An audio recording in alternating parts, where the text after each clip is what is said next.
This is the bobbin winder of my Singer 201, and now we are talking about how it's function and the maintenance of it.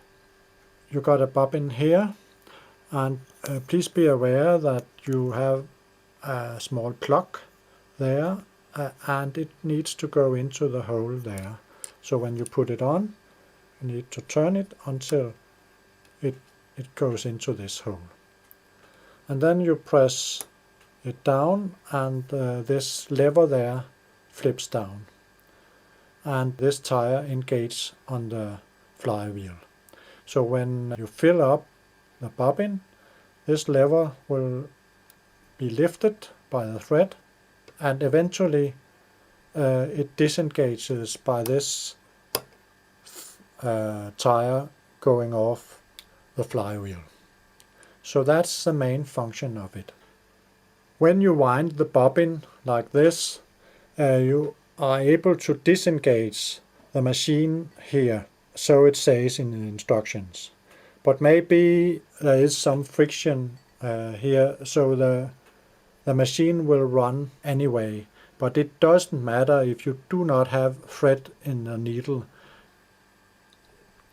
Now we're going to some checks of it. One check is that you pull back this lever, and then you feel here that this spring-loaded system here is moving freely without friction.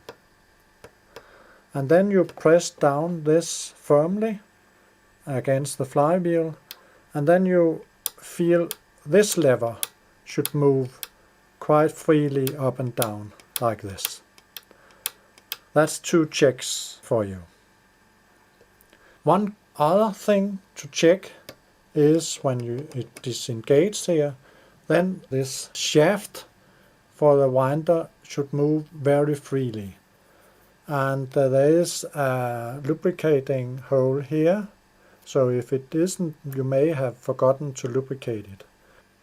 One very common problem is that the tire here is pressing too hard on the flywheel or too loose on the flywheel.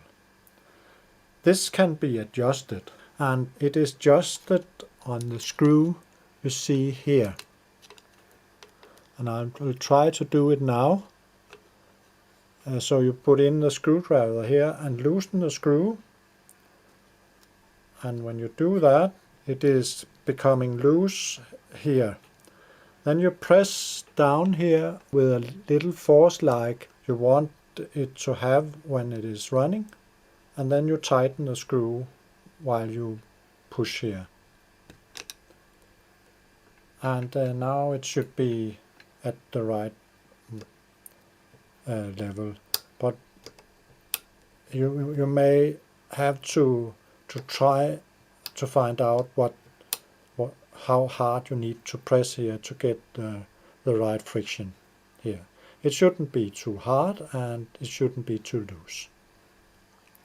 One other thing is that this tire can be worn out.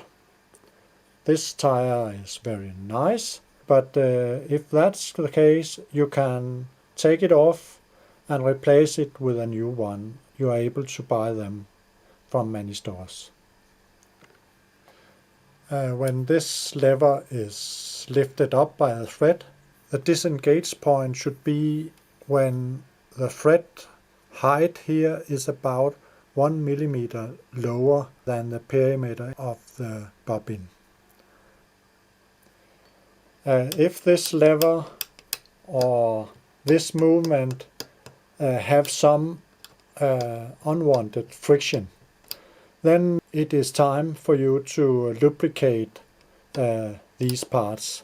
It may take 20 years of use before you need that, but eventually you will need to lubricate them, and we go into that now.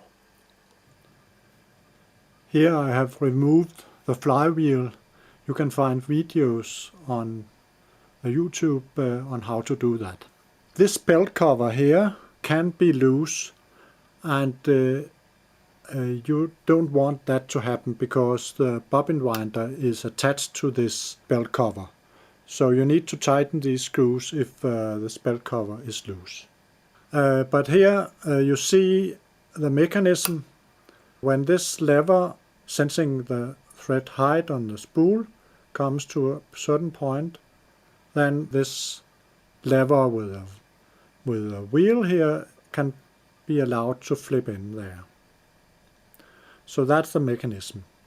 And these two screws there is able to be loosened, and you can take off these parts and be aware that they are spring-loaded, so you have got a spring there too to be concerned about when you dismantle the things.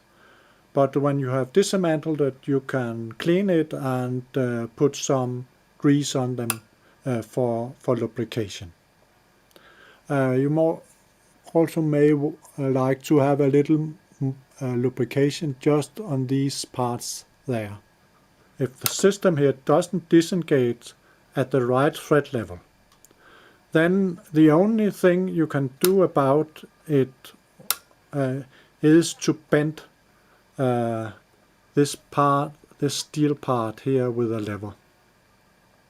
Of course, you need to be sure that all the other things we have talked about is okay before you start to do that. That should be all. Thank you for listening.